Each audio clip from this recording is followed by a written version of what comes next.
Welcome to Advantage Market Update. Well, the Melbourne market has continued to perform consistently with clearance rates around the 78 to 80% mark every weekend. We've seen again some standout results and really showing some of the growth there. Some properties have sold in the last 12 months. One particular one in Spate Street, Thornbury, sold a year ago for $829,000. That same property without renovation just sold for $1,110,000. So 34% rise, which just shows how strong the Melbourne market has been. Another little terrace in Myrtle Street, South Yarra, sold for $820,000, and an identical one next door only 6 months ago sold for $720,000. So the market is seeing some of this growth and strong results. There's been a lot of press, a lot of speculation about the housing bubbles, and every man and his dog is having their say. Firstly, we had some economists predicting a real bloodbath in Melbourne. Then we had some lecturers who were working off some scientific methods of working out property values, saying that property values would drop by 9% within 12 months.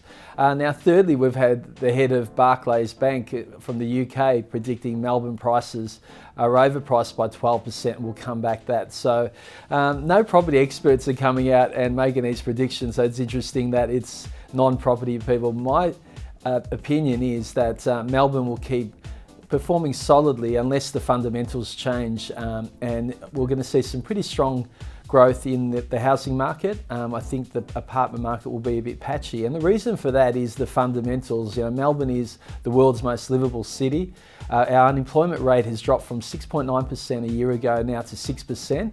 Our inflation rate is low across the nation. The vacancy rate again for landlords is pretty consistent. It's dropped from 3.2% 6 months ago to 2.9%. We are growing at a phenomenal rate, 100,000 people a year, and the strongest growth across the nation. And we're also now getting the strongest migration from interstate, with 9,400 people migrating, and a lot of Sydney-siders coming to Melbourne because we are more affordable. All these things put together, for me, don't show that there is a bubble and that the market has potential.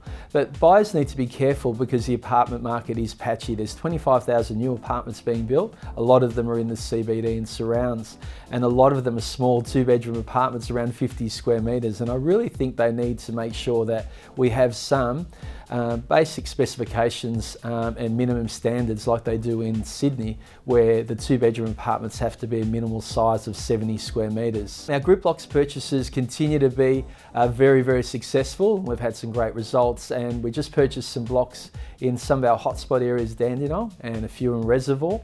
And we've also purchased a blue chip block in Fitzroy North, which has been quite popular. So check out our current and future opportunities on our website. Check out the latest episode of The Great Australian Dream, where I give tips for first home buyers when they're buying their first property.